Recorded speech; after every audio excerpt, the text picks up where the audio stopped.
많은 은퇴자들이 퇴직 후 귀농을 꿈꿉니다. 도시의 경쟁과 피로에서 벗어나 자연 속에서 자급자족하며 살겠다는 낭만, 직접 키운 채소를 밥상에 올리며 건강하게 살겠다는 기대. 그러나 현실은 종종 그 기대와 너무도 다르게 흘러갑니다. 오늘은 퇴직 후 귀농했지만 수입은커녕 적자만 쌓인 한 은퇴자의 사례를 통해 은퇴 후 귀농의 재정적 심리적 사회적 현실을 이야기해 보겠습니다. 서울의 대기업에서 35년간 근무한 60대 박 씨는 퇴직금 2억 원을 받아 귀농을 결심했습니다. 그는 충북의 한 시골 마을에 1,500평의 밭과 작은 비닐하우스를 마련했습니다. 도시에서 월세 아깝게 내며 사느니 자연 속에서 내가 키운 걸 먹고 살면 더 풍요롭지 않겠나라는 게 그의 생각이었습니다.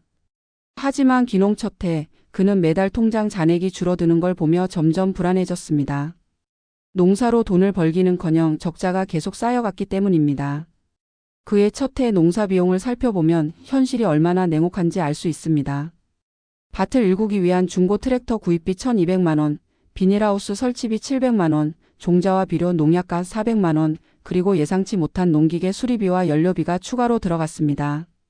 모두 합쳐 3천만 원 가까운 초기 비용이 들었죠.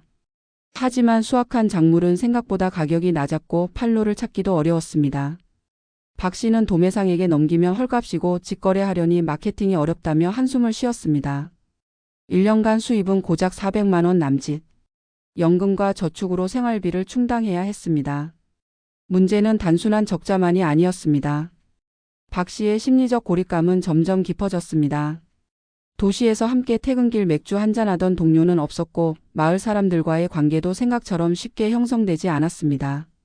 처음엔 도시 촌놈이 뭘 아느냐는 시선 속에 외로움을 느꼈고 농사에 대해 도움을 청하면 그건 경험이 쌓여야 하는 거야 라는 말뿐이었습니다. 그는 점점 말수가 줄었고 혼자 일하고 혼자 밥 먹는 날이 늘었습니다. 도시에서는 직함이 있었고 인정받는 전문가였지만 시골에서는 그 모든 게 아무 의미가 없었습니다. 한마디로 나의 존재감이 사라진 것이죠. 그가 가장 힘들었던 순간은 여름철 태풍이 지나간 뒤였습니다. 비닐하우스가 찢어지고 작물이 쓰러졌습니다. 6개월 동안 정성 들여 키운 채소가 순식간에 망가졌습니다. 그는 그날 밤 아내와 함께 한참을 울었다고 합니다. 우리가 왜 이 길을 왔을까? 다시 도시로 돌아가야 하나? 그 순간 귀농의 낭만은 완전히 사라졌습니다. 그 후로 그는 농업이 아니라 사업이라는 걸 깨달았습니다. 수익을 내려면 생산성, 유통, 시장 구조, 계절 리스크까지 모두 계산해야 했던 거죠. 전문가들은 귀농의 실패 요인 중 가장 큰 것이 현실 감각의 부재라고 말합니다. 농사는 단순히 땅을 파고 씨를 뿌리는 일이 아니라 기후, 토양, 시세, 노동력, 유통망이 맞물린 종합산업입니다. 하지만 대부분의 은퇴자들은 이 점을 간과합니다. 조금 배우면 할 수 있겠지라는 생각으로 뛰어들지만 그 조금이 바로 수년의 노하우입니다.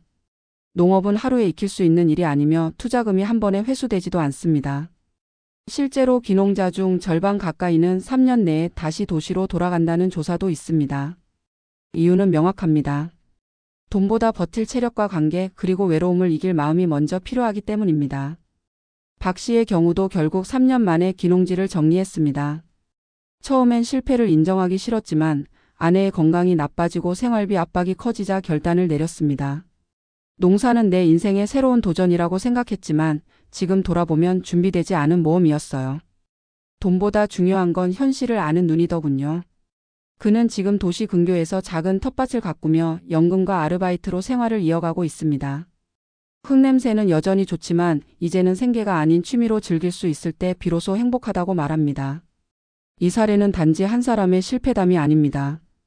귀농을 꿈꾸는 많은 은퇴자에게 낭만보다 현실을 먼저 봐야 한다는 경고이기도 합니다. 시골의 자연은 분명 아름답지만 그 안의 삶은 노동이고 경제이며 관계의 세계입니다. 수입이 없는데 매달 나가는 고정비와 예기치 못한 변수들, 외로움과 건강의 문제까지 더해지면 적자는 단순히 돈의 문제가 아니라 삶의 무게로 돌아옵니다. 그렇다면 어떻게 해야 할까요? 전문가들은 귀농을 결심하기 전 최소 12년간 체험형 거주를 해보라고 조언합니다. 농촌에서의 하루가 어떤 리듬인지 농업 수익이 실제로 어떤 구조인지 몸으로 느껴보는 겁니다. 또 처음부터 자급자족형 귀농보다는 부분 기촌형으로 접근하는 게 좋습니다. 즉 도시 생활 기반을 완전히 끊지 않고 병행하며 경험을 쌓는 방식이죠. 이런 준비 기간이 있으면 실패의 확률은 크게 줄어듭니다. 퇴직 후 귀농은 새로운 삶의 시작이 될 수도 있지만 준비 없는 귀농은 또 다른 시험의 시작이 될 수 있습니다. 낭만이 아니라 계산, 꿈이 아니라 계획이 먼저여야 합니다. 퇴직금은 노후의 마지막 안전망이지 실험 자금이 아닙니다. 결국 귀농의 본질은 땅이 아니라 사람입니다. 그곳에서 새로운 관계를 만들고 자신에게 맞는 삶의 속도를 찾아갈 수 있다면 비로소 진짜 귀농의 의미를 만날 수 있을 것입니다. 오늘의 교훈은 명확합니다. 귀농의 성공은 돈을 버는 농사가 아니라 지속할 수 있는 삶을 만드는 데 있습니다. 자연은 사람을 속이지 않지만 우리가 자연을 낭만으로만 본다면 스스로를 속이게 됩니다. 퇴직 후의 선택이 진짜 행복으로 이어지기 위해선 현실을 직시하고 자신에게 맞는 균형점을 찾는 것. 그것이 진짜 귀농의 출발선입니다. 퇴직 후 귀농을 선택한 사람들 중 다수가 공통적으로 겪는 감정이 있습니다. 바로 내가 뭘 잘못했을까라는 자책감입니다. 도시에서 오랫동안 계획적이고 체계적으로 일하던 사람들이 농촌에 와서 하루하루 적자와 싸우며 무기력해지는 현실을 맞닥뜨리면 자신감이 무너지고 삶의 방향까지 흔들립니다. 그러나 이 감정은 개인의 무능이 아니라 구조적 현실의 벽에서 비롯됩니다. 농업은 자본과 시간, 그리고 사회적 연결이 동시에 필요한 산업이지만 대부분의 귀농인은 이 세 가지 중 하나 이상을 충분히 갖추지 못한 채 출발합니다. 박 씨의 사례에서도 드러났듯 농사를 짓는 일보다 팔 곳을 찾는 일이 더 어려웠습니다. 마을의 시장 구조는 이미 기존 농가 중심으로 돌아가고 있었고 신참 귀농인은 그 틈에 끼어들기 어렵습니다. 온라인 판매를 시도해도 물류비와 시간 부담이 커서 지속하기 어렵고 소득은 늘지 않습니다. 결국 박 씨는 농사로 생계를 유지하기 어렵다는 결론에 이르렀습니다. 여기서 중요한 것은 수익 구조의 착시입니다. 많은 귀농 희망자들은 농사만 잘 지으면 먹고 살 수 있다고 생각하지만 실제로는 판로 확보가 수익의 절반 이상을 좌우합니다. 농업의 본질은 생산이 아니라 유통이라는 사실을 잊는 순간 적자의 길이 시작됩니다. 심리적으로도 귀농 실패는 단순한 경제적 손실을 넘어 자존감의 붕괴로 이어집니다. 도시에서는 직업과 명함이 곧 자기 정체성이었지만 시골에서는 그런 사회적 인정이 사라집니다. 나보다 젊은 농민에게 농사법을 배워야 하는 현실, 실패한 작물 앞에서 속수무책으로 서 있는 자신을 볼 때 나는 이제 쓸모없는 사람인가라는 생각이 스며듭니다. 이런 감정은 관계 단절로 이어지고 일부는 우울감과 무력감을 겪기도 합니다. 반대로 지역 공동체에 잘 적응한 사람들은 이런 심리적 충격을 완화할 수 있었습니다. 결국 귀농의 성패는 기술보다 관계의 회복력에 달려 있습니다.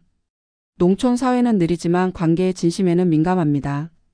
단순히 정보를 얻으려는 태도보다는 함께 돕고 나누는 일상 속에서 신뢰를 쌓는 사람에게 기회가 열립니다. 전문가들이 조언하는 것도 같은 맥락입니다. 귀농을 결심하기 전 최소 1년은 준비의 시간을 두고 지역의 농민들과 실제로 교류하며 배우는 것이 필수입니다. 이 기간 동안 농업의 계절 리듬을 익히고 시장 구조와 지역 공동체의 문화를 이해해야 합니다. 동시에 나의 목표가 생계형인지 취미형인지를 명확히 구분해야 합니다. 생계형 농업은 투자가 크고 리스크가 높지만 취미형이나 자급형은 상대적으로 부담이 적습니다. 문제는 많은 은퇴자들이 이 두 가지를 구분하지 못한 채 수익도 나면 좋겠다는 생각으로 뛰어든다는 점입니다. 하지만 농사는 투자 대비 회수 기간이 길기 때문에 이런 모호한 목표는 결국 자금 압박으로 이어집니다. 재정적 준비도 중요합니다. 퇴직금과 저축 전액을 귀농에 쏟아붓는 것은 위험합니다. 초기 비용뿐 아니라 수익이 나기까지 최소 23년은 생활비를 감당할 자금이 따로 필요합니다. 전문가들은 전체 자금의 70% 이상을 귀농에 투입하지 말고 최소 30%는 비상자금으로 남겨야 한다고 조언합니다. 이 여유 자금이 있어야 예기치 못한 기후 피해나 판로 실패에도 버틸 수 있습니다. 심리적 회복력 역시 간과할 수 없습니다. 귀농 실패를 경험한 사람들은 한결같이 말합니다. 가장 힘들었던 건 외로움이었다고. 농사는 혼자 하는 일이 아니고 몸이 힘들 때 마음을 붙잡아줄 사람이 필요합니다. 귀농을 결심했다면 함께할 동료나 배우자와의 협력 구조를 명확히 세워야 합니다. 한쪽이 의욕적으로 이끌고 다른 한쪽이 불안해한다면 그 불균형은 곧 관계의 균열로 이어집니다. 귀농을 부부의 공동 프로젝트로 설계할수록 성공 확률은 높아집니다. 실패 사례가 많은 이유는 귀농을 삶의 전환점이 아니라 도피처로 택하기 때문이기도 합니다. 도시의 스트레스나 직장 생활의 피로에서 벗어나고자 시골로 향했지만 그곳에서도 현실은 존재합니다. 자연은 위로를 주지만 동시에 냉정한 생존의 법칙으로 움직입니다. 그 법칙을 인정하고 받아들일 수 있을 때 귀농은 비로소 삶의 또 다른 배움이 됩니다. 실제로 일부 귀농인은 실패를 발판 삼아 제2의 성공을 이뤘습니다. 처음에는 농사로 실패했지만 그 경험을 토대로 농촌 체험 프로그램을 운영하거나 지역 농산물을 활용한 가공식품 사업으로 전환해 안정적인 수익을 올린 사례도 있습니다. 결국 중요한 것은 귀농에서 무엇을 배웠느냐입니다. 귀농이 실패로 끝났더라도 그 안에서 자신이 진정 원하는 삶의 방식과 일의 의미를 깨달았다면 그것 또한 성공의 한 형태입니다. 박 씨 역시 귀농을 통해 깨달은 게 있다고 했습니다.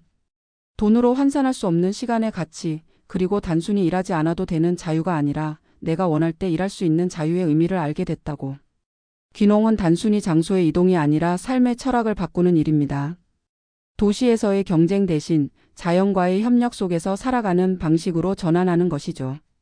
하지만 그 협력에는 계산과 전략이 필요합니다. 이상과 현실의 균형을 맞추지 못하면 귀농은 삶을 갉아먹는 고통이 됩니다. 반면 냉정한 준비와 유연한 마음으로 접근한다면 귀농은 두 번째 인생의 가장 건강한 형태가 될 수 있습니다. 결국 귀농의 본질은 땅이 주는 자유를 얻는 게 아니라 삶을 다시 설계할 용기를 찾는 데 있습니다. 퇴직 후 귀농은 실패해도 다시 도시로 돌아올 수 있지만 문제는 재정이 아니라 마음의 후퇴입니다. 그 마음을 다치지 않으려면 귀농을 꿈꾸는 지금 이 순간부터 현실을 냉정하게 바라봐야 합니다. 오늘의 교훈은 이렇습니다. 귀농은 도피가 아니라 준비된 선택이어야 한다는 것.